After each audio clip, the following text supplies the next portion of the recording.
Yep. You know, they're not technically licensed in the state. What do we do with them then? Out of country providers coming in, what do we do with them then? You know, do they continue care? Do we? And I think, I don't know how much the onus belongs to us in general or even EMS committee, but some general guidelines out there and by the state that, yes, it's okay maybe if the air medical providers within our state or whatever, that they can continue care and whatever, versus they're from out of state and they don't have any kind of agreement with our state.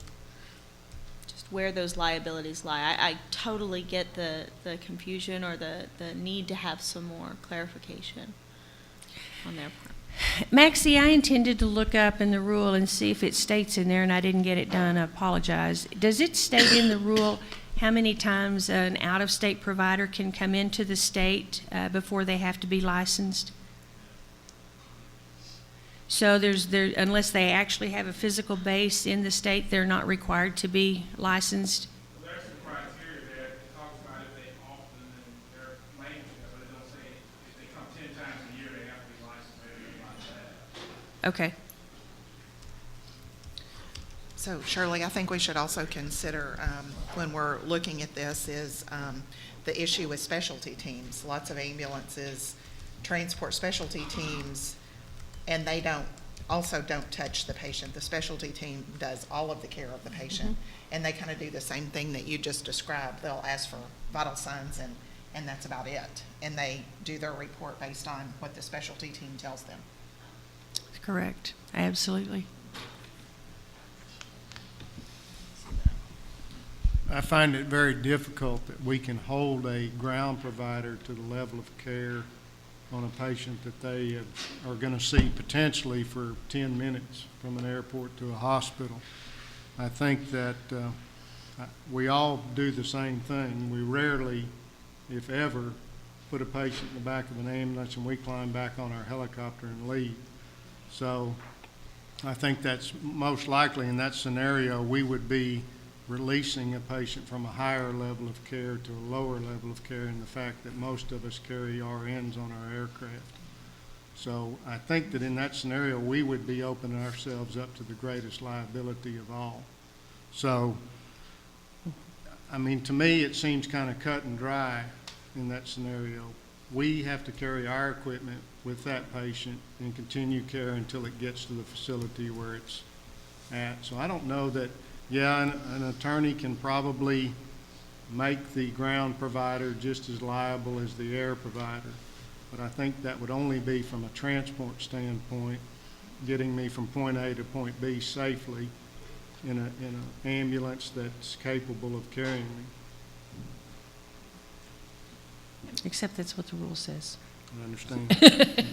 But when you have RNs flying, because I know we encourage our RNs to have compact. Pull your mic up, Oh, Bert, sorry. please. Thank you. We encourage our RNs to have the compact license. So you would have a provider that, in theory, anyway, with us, New Mexico, and where we fly, that they would have that compact license state, so the RN would be licensed, from New Mexico if they come into Texas.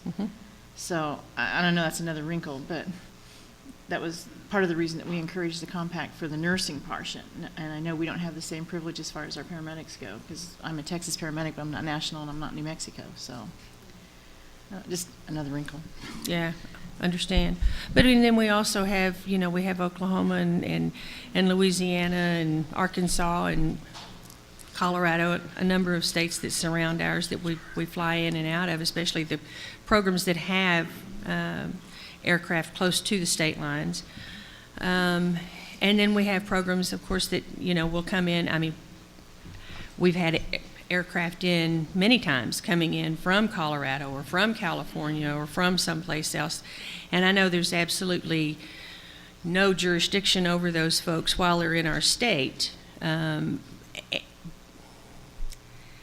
don't know, there's got to be a happy medium in there somewhere. There's got to be some language, and I think we need to work on maybe looking at how we can help mitigate the liability of the ground providers, because I agree with Jim that we really can't expect those folks to take care of our patients a good bit of the time. Jack, did you have something to say? Just real quick. The Model State Guidelines Project that's being sponsored partially by Ames and some other associations goes through and does address numbers of how many times it gives guidance back to NASIMSO on, we recommend that if a provider comes in X number of times within a state that they need to be licensed within that state. So we actually put numbers with that. We also looked at provider reciprocity for the same reason as to a set number of times they can come into or out of a state to bring a patient in or take a patient out. And those numbers are in that document as well. So Is that document, is the draft available? after the TAMES meeting yesterday, I said I would send it out to everybody, and I'll include all the people on this committee. It just went out to the participating associations about 3 weeks ago.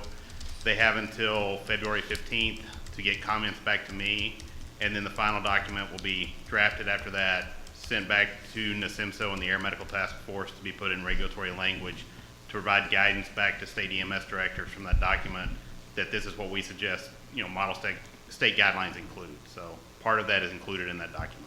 Good. So Okay. that can be shared, and I'll send that out to the committee. Okay, well, I have looked for it and have not been able to find it, so I wondered if it, Some people have sent it out different places. I've only sent it to the associations that participated in the process. So, but since it's out there everywhere, I'll send it to y'all as well. okay, thank you very much, that would help. Jack, those numbers, what do they require? They require you then to be state licensed if you're coming in here so many? Yes, they have numbers, and I don't know that number off the top of my head, because I went back and forth a few times. But it does say if you bring a patient into or out of a state more than X number of times, you should be licensed within that state. So it grants, when you look at other states, it's like Maxie said, we fly into Oklahoma. I talked to their state EMS director and said, do we need to be licensed there? And they said their process or their rule is that if you do it on a regular basis, so of course I asked what the definition of regular is. She asked, how many times do you come? I said about 12. She said, that's not regular, you don't need to be licensed. So we tried to put some firm numbers with it just so everybody's kind of playing with the same set of numbers. So, obviously if you're a base that's on a state border, you're going to go into that other state a lot of times. You should be licensed in both states. If you do a fixed wing service and I go to Wyoming twice a year to pick up a patient, the recommendation of the document is, and it's either 12 or 20 times a year, and I can't remember which way it ended up in the draft. And we'll probably get comments back on that also from some fixed wing folks, is that you need to be licensed within that state at that point. Jack, is it in the multi-jurisdictional air provider section? Is that the section you're referring Yes. to? Okay. Yeah. Got it about 20 minutes ago, so I'm trying to find it. Okay. It says, the provider completes more than 12 interstate transports a year in that state, or the provider transports more than 20 patients out of or into that state. Yes. I believe that was the final draft. I don't know where you got that draft. There's Several final drafts. Yeah. if that's the final, that could be correct. I'd have to go back and look and see, because those numbers did get changed a little bit in the last couple of meetings, so. And so then your draft, once your draft is approved, it will go back to, It'll go back to NASIMSO. NASIMSO, they came and observed the meeting. Sean Rogers, who was a previous EMS director in Oklahoma, has been to all the meetings. My understanding is that NASIMSO has tasked him with taking that document, drafting it into regulatory language, and then the Air Medical Task Force, which Ames is a part of, and NASIMSO, and I believe ASAP or AMPA, was an Air Medical Task Force that looked at this a few years ago, and they're going to get back together, review that document a final time before it's the final version. final. And then NASIMSO will be owner of that document at that time, and it'll go out to the state EMS directors for guidance. Any idea of a timeline on that? I don't know NASIMSO's time frame. If I get all the comments back, it doesn't look like we're going to have to meet again as our group to get all. I haven't gotten any comments back on it yet at all. Once it goes to NASIMSO, I don't know what their time frame is, so I haven't met with them to talk about that.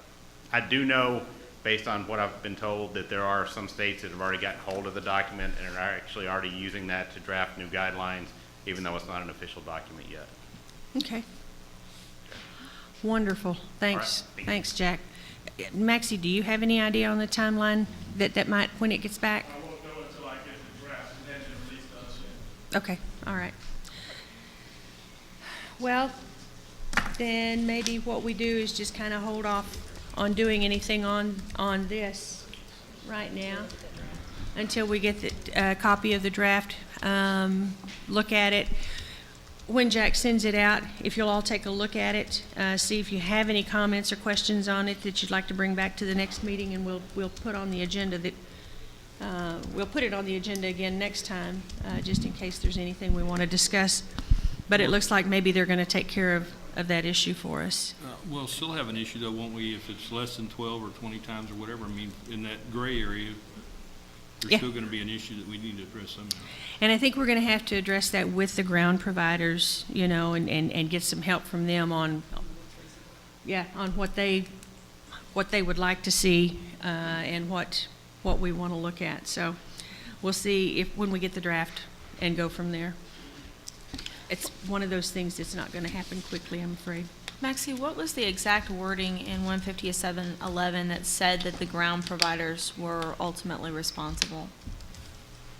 I don't know where that's coming from, the ground provider's ultimate responsible. The way you all are describing this, as best I can tell, is a hospital is shipping a patient to another facility. If that's the case, that doctor should be aware of the transportation, or the hospital should be aware of that transportation, and who's gonna pick that patient up, what they're capable of doing, those things, before they contract with that private ambulance to pick them up. I mean, or they should have an agreement that their nurses or whatever on that helicopter will continue with that patient, and the ambulance will just drive them to the hospital. It's just a vehicle. That agreement has to be made between those transferring facilities. Should be. Unfortunately, it's typically not, but it's,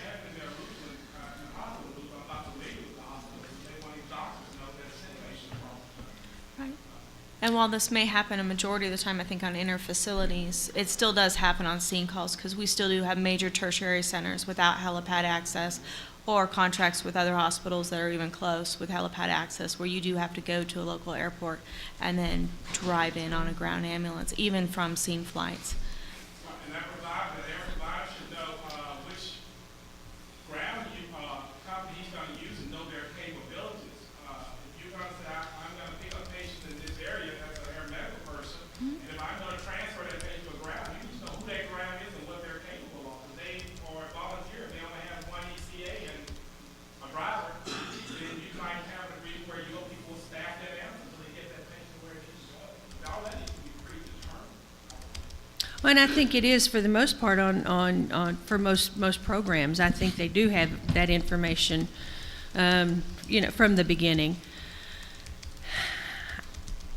I'm going to have to go back and look. Somebody showed me in the rule where it stated that the EMS providers were responsible for the patient in their truck, and I'll have to go back and look and find it. Some type of agreement set up. I mean, it's just like when you go to a neonate unit and you need an ambulance, there's not a neonate unit available, ambulance available, so they use one of the local providers, but the hospital will staff that ambulance with their neonate needs, and they'll take that True. patient where they need to go.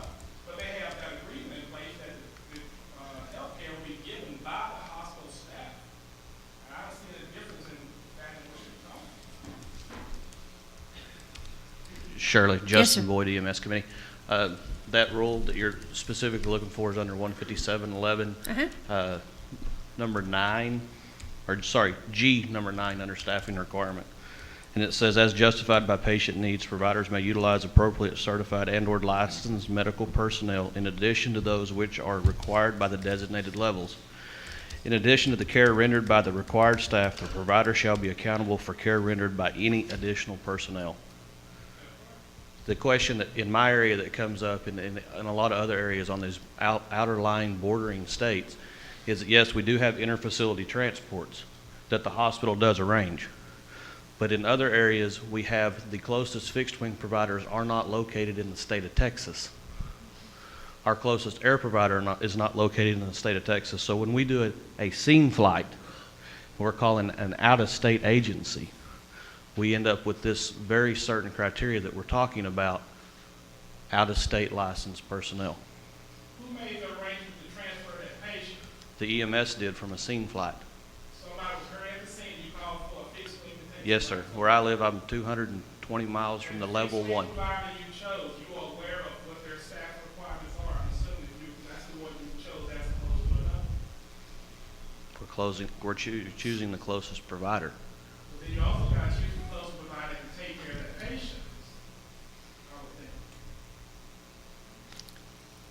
That's what we're asking. That's why we're asking for help. I mean, if I know I have a patient that has drips and drains and everything else, and I know ambulance A is 10 miles away, and they have an ECA and a driver on there, and then I got another ambulance MICU capable, which one, and it's 50 miles away, but I think I'm the best interest of my patient to make those arrangements. I would think that's what it's working. Sure. And I'm not going to disagree with that, but when a basic crew is requesting help, and you look at CAMES accreditation, they're supposed to be rolling over their closest accredited provider. In certain locations, their closest accredited partner is located out of state. That's where we get into this scenario. So you tell me that when you drive up, you're more capable of taking care of that patient than the crew on the fixed wing? No, sir, I did not say that. I said if my staff is equipped to BLS, and we contact the air provider, and they roll the call to their closest affiliate, which is located in another state, they are showing up out of state, and I'm contacting a state agency, our state licensed service, that they roll me the closest one of their partners. But my crew is BLS. They're getting in the back of our ambulance performing skills, and they're not licensed in the state of Texas. But we're responsible for what they're doing. Does that make sense? Yes. He doesn't understand. That's why I'm trying to. We all understand. If I'm a doctor, I'm going to set up transportation, but I need to know who's picking up my patient. I need to know the care of my patient. This is a scene flight. Scene call. Okay, you call this provider, they send a provider, Not licensed in, not, but you said they're getting on the back of your ambulance, so I'm confused. Like, where are they taking this patient? They're riding to the hospital as info. Or riding to the airport to put the patient in the airplane. This company allow their staff to get on board and do it? yes. Well, some of them we don't. I mean, that's what I'm saying. Some people doesn't have an agreement. That's, No, he doesn't want to. He doesn't want to understand. Dudley? This arrived on y'all's agenda. It was brought up by Justin, and it's on our agenda today too. And I'd appreciate anybody that could attend to help us work through this. It's multifaceted, and a lot of it goes back to the thing that y'all have heard me say a million times, and everybody agrees. But it's the fact that the ground providers are your guys' customer. Not the patient, because the patient really doesn't, sometimes, but rarely does the patient get a choice of what helicopter gets called. It's the ground provider. And in this case, I don't even really know if the problem's with helicopters. I think where the bigger concern is, because they're coming in from out of state, and sometimes from multiple states away, is the fixed wing provider. Mm-hmm. And in the concern I've heard from, after Justin brought it up, from a number of EMS providers all over the state, is that Maxie's exactly right. The doctor's responsible. If they're going to transfer that patient, the doctor's ultimately responsible for arranging that transportation. For whatever reason, they pick a fixed wing provider. The fixed wing provider comes in, they call around, and they say, hey, we're trying to find somebody to pick us up at the airport, take us to the hospital, and take us and the patient back to the airport so we can get on our airplane and fly away. And so they call around, they find the best rate they can possibly get. An ambulance shows up, and in some communities that may be one choice they have, but the ambulance shows up, and maybe it's got 2 EMTs on there because we're picking up a flight crew and moving them, and something untoward happens to that patient in between the time we left the hospital and the time that we get to the airport. Liability-wise, the doctor probably owns that, and the hospital probably owns that, and the fixed wing service probably owns that. The concern a lot of us have is that regulatory-wise in the state of Texas, the ground provider owns that.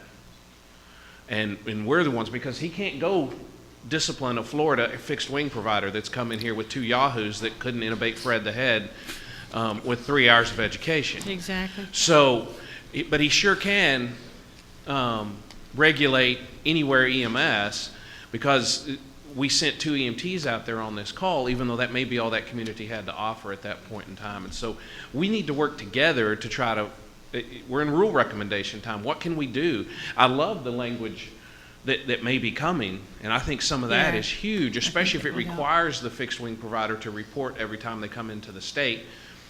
Little nervous if somebody's trying to fly underneath the radar. Not that we have that problem in Texas, Houston, but little Never. concerned if they're trying to fly underneath the radar. They won't call Austin and say, hey, we came into Texas 12 times, so we have to be licensed.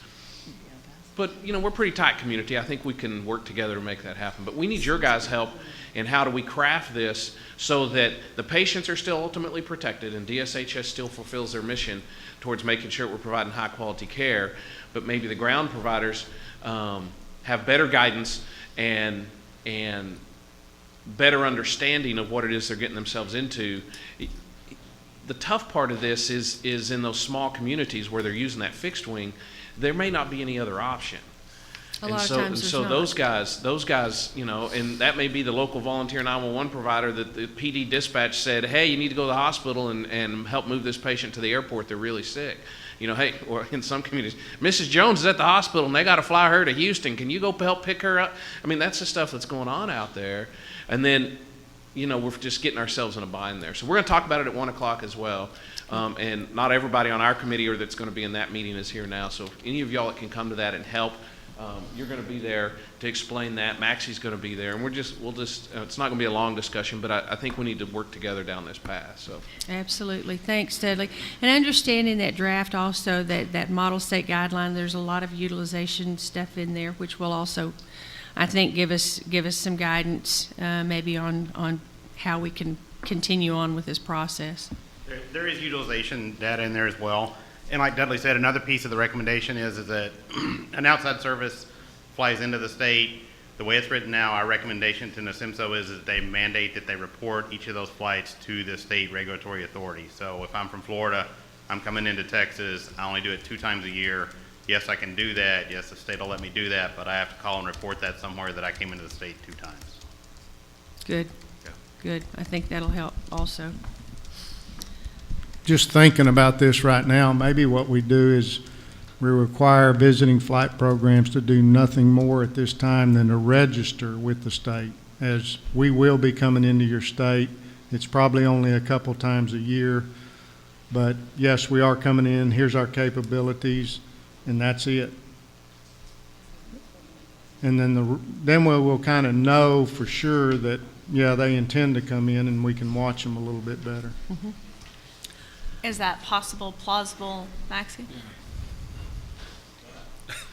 Is it possible that we could put into rule that any service flying into the state at least register with the state? They don't have to pay any monies. They don't have to be state licensed or anything at this time. And if they're only flying 2 flights a year, we at least know that they are capable of caring for that patient and their level of care. Now you're asking us to regulate somebody we don't regulate. Well, I'm not saying, you're not necessarily regulating them at this point. You're just the knowledge of knowing they're there. I'll have to look at stats on that. I'll look at stats. Okay.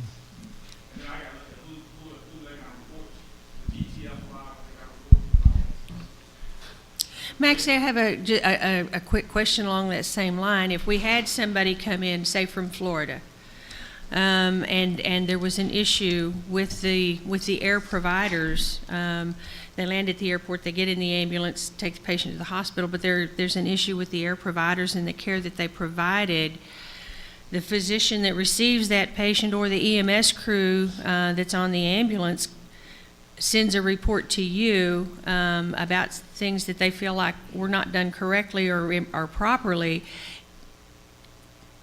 Would you contact then the state EMS director in Florida that where these people are actually licensed? And is there any cooperation between state medical directors like that, or EMS directors, so that those things can be watched at all?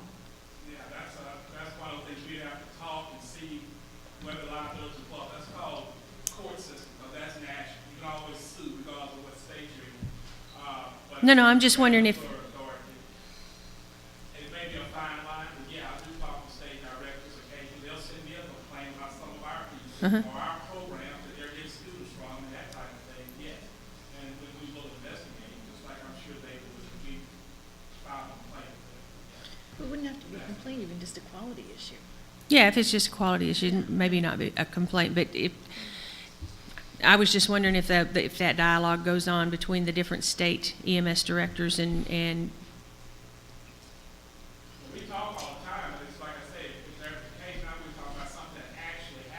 Uh-huh. That's a complaint or a lawsuit. So, yeah, then we'll have to look at whose territory and stuff like that. That would help. Okay. It's no different than a nurse. We have no regulatory authority over a nurse, but if a nurse is on the scene or does something, somebody think they did something wrong, or say they were on that special team, they got them at one time, and they stuck the ET2 from the wrong hole or something. We have no regulatory authority over her, him, but we can report to the board of nurses. That's scary. Great minds think alike, Shirley. I was just coming up here. I was going to kind of mention that about like state mutual aid among the state EMS directors. My question is, in that document, is there anything about that that would encourage NSIMSO to start looking at being able to lodge complaints across state lines? Or, you know, if somebody flies in from Florida and they screw something up that, I mean, I guess the doctor or the ambulance operation could call Florida and lodge the complaint, but I wonder if there's some way to add in there about having that jurisdiction across state, not really jurisdiction, but the ability that what they screw up in Texas they're going to hear about in Florida when they get home, you know? I mean, you can't run and hide, you know, you're going to hear about it when you get to the house. So I would have the same thought, almost like mutual aid among state EMS directors. Well, there are compacts we have looked at, since you asked, between the states, personnel and for different states. So yes, the CIMSO is looking at a lot of things, but then of course we have to be careful because of aeromedical and the rate, the route and all that stuff also. We have no regulatory authority, so, but we are having those discussions. And that's why we're waiting on this document, actually. We're supposed to get out of the way on this. Okay, good. I have a question for you, Maxie. Can another rotor wing aircraft come into Texas that's not licensed in Texas and do a scene flight? Do they not have to have Texas license if they're a rotor wing to do a scene flight in Texas? I guess technically they could, as long as it's not done on a regular basis. Okay. Technically. But they're not, We get it all the I mean, they can't advertise in the state, they can't do that. I mean, I don't know how they would come into the state, but they can't advertise and do it unless they're flying over and they see something, they land. Well, the reason I'm asking, just this scenario which really happened, we were asked to go do a scene flight in Arkansas, and we were told by the state of Arkansas we could not fly into the state unless we were licensed in the state of Arkansas. And different states have different So I didn't know if we had that same rule or not. We routinely have Native Air come to Texas. They're based out of New Mexico. Yeah, Maybe that's what we need to address. yeah, they have a base station in Las Cruces, but they don't have one. Okay. I would just encourage any of you that can make the 1 o'clock meeting with the EMS committee to be there, and maybe we can work with the EMS committee and move this along. We get Jack's guidelines, they get through NSIMSO, and I think we'll get some help from all of that. Okay, we are now open for general public comment. Just real quickly, I want to say that we did, at our last meeting, we turfed one of our agenda items to the Texas Ames Association that has to do with ground versus air decision making, when the ground providers make the decision to call an air provider. That came from a year and a half ago, something like that, from a person, a parent that had an aircraft called to pick up his child. And again, I think maybe the document that you're working on, because it has a lot of the utilization stuff in there, will be some help for that. We certainly haven't forgotten about the issue, and we'll continue to work on it.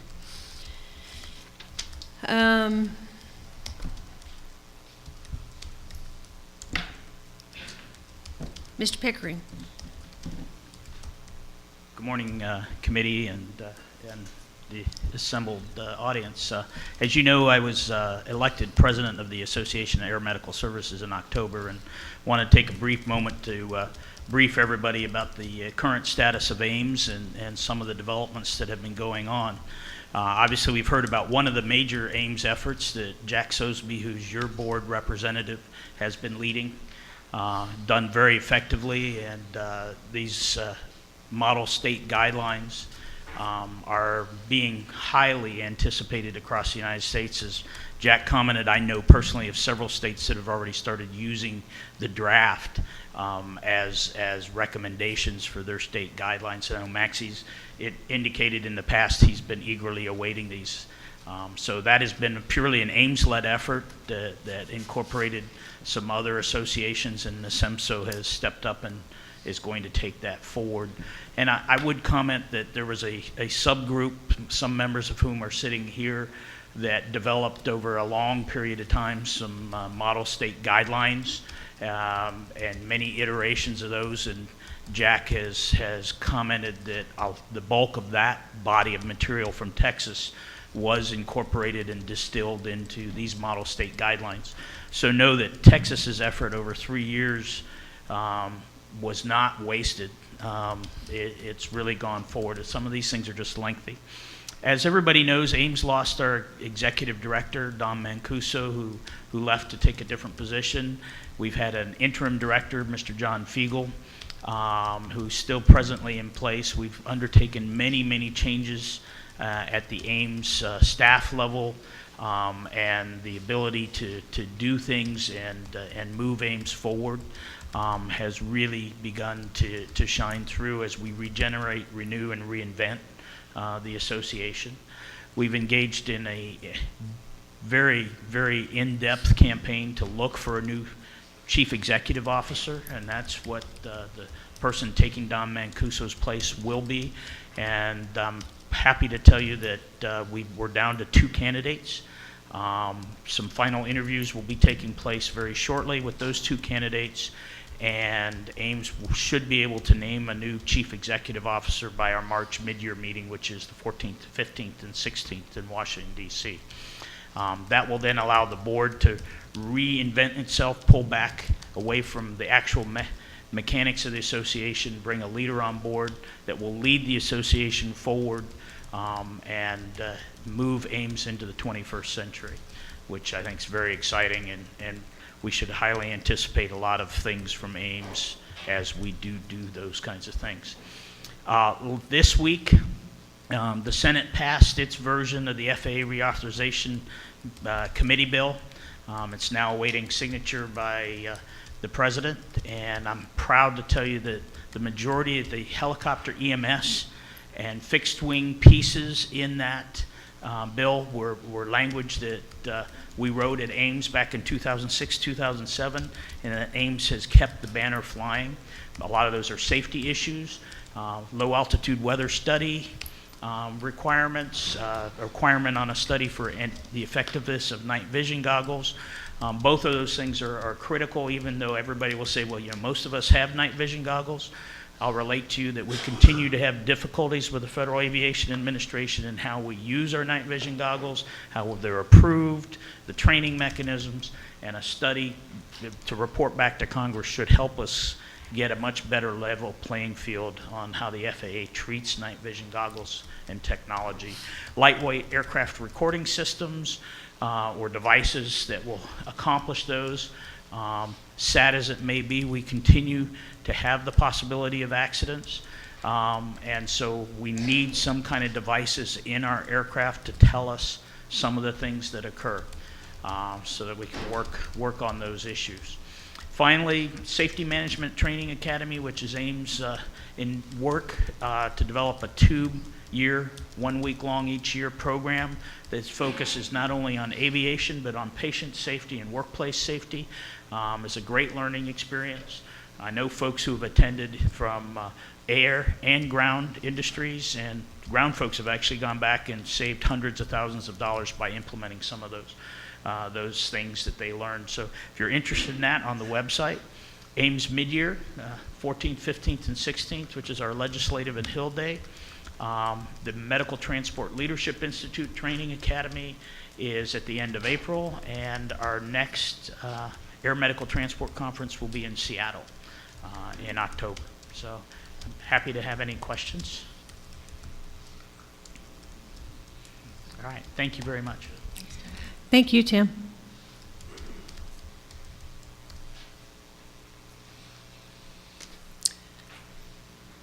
Any other general public comment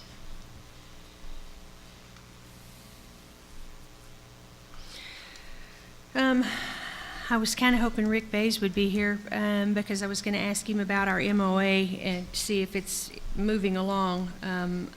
I know he's been very diligent in watching that and trying to get that completed for us, so maybe we'll be able to catch him and find out about that. And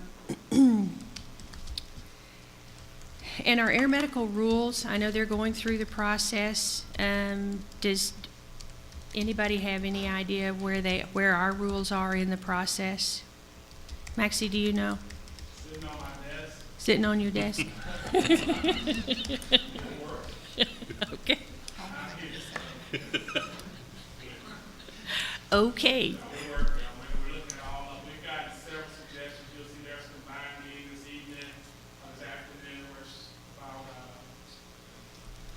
requiring national registry. So as we work through the process, there are a lot of questions coming up, about intent. Some people are meeting, so we're trying to get clarification on some of those. It's a process. Okay, all right, thank you.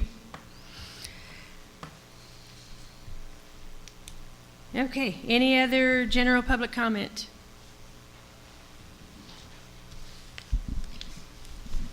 Shirley, when we do have access to the model state guidelines, I know unfortunately it'll be too late as a committee to make suggestions or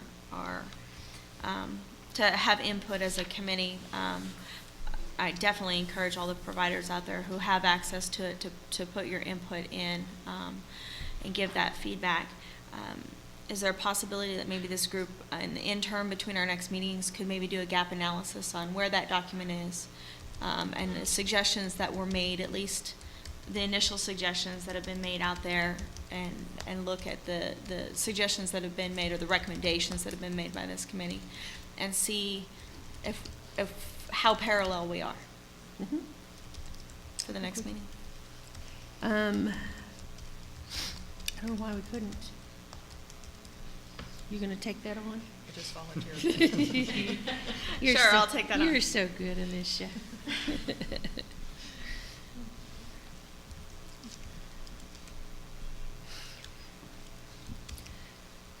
Okay, as far as the summary will be pretty easy. We'll just list the things that we've talked about. The announcements, the announcement that I have that I'm the most excited about for this whole 3-day meeting is the fact that they're moving.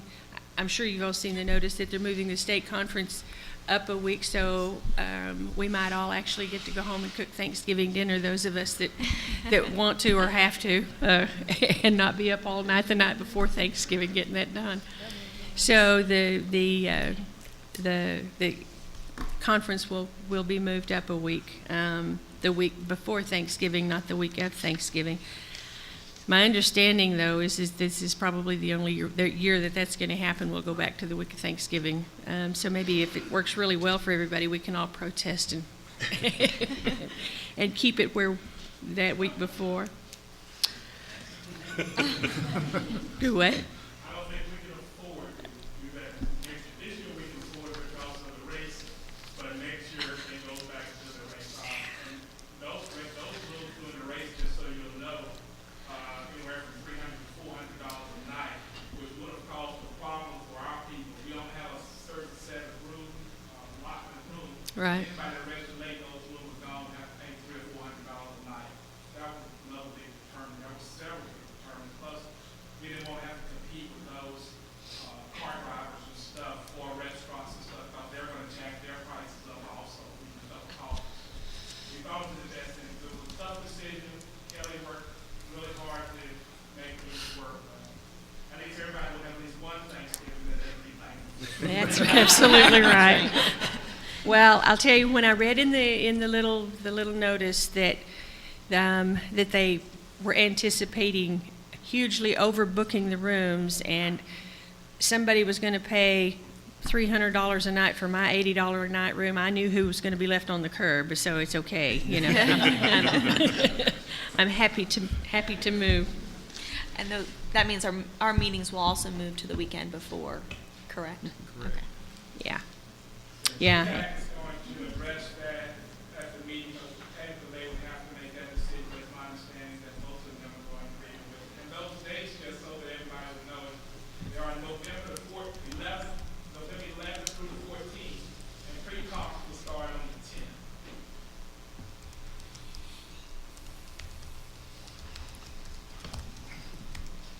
Okay. which also means that the Thames Golf Tournament will be on the 9th. So, right. Well, I would like to take just a minute to report so that everybody knows that this past year, Dishes came to Thames and asked Thames to sponsor the annual golf tournament benefiting the fallen professionals of our service. And we had 49 teams, or 49 people that played. I'm not sure how many teams that rated into, but this year, after expenses and everything was done, we raised $4,000 for that fund. And that monies will be used to assist the family members of fallen EMS professionals in our state. But that will be for travel to come to the ceremony Travel to come for to the ceremony each year for those family members. Thank you. And congratulations. I think that's an awesome turnout for the first year, and to make any money at all the first year you do something like that is pretty good, much less coming up with the $4,000. That's terrific. So everybody, remember, we'll have the golf tournament again this coming November, and try to participate. I think Onion Creek must be a really nice place. I didn't get to go. Onion Creek must be a really nice place to go play and have a lot of fun. So you might just want to go hang out and drive a golf cart or something if you don't play golf. Okay, any other announcements? So at our next meeting, we'll again, we'll just see if we've learned anything new, I guess, Jan and Deborah, on the recommendations, if you've come up with anything, once we get the draft for the model state guidelines. We'll look at the patient care issues between air and ground providers and the responsibilities there. The utilization of air medical assets, and maybe we can get a report from Thames on that process also. And I think that's all I have down right now for agenda items for the next meeting. So if you come up with something between now and the time I have to have the agenda in, please let me know so I can get that in. Our next meeting dates are May something. I'm not sure when in May. But those dates will be sent out. Does anybody have anything else? You might want to let Eric Epling know we've got 35 minutes left if he wants to come in and have a quick disaster meeting.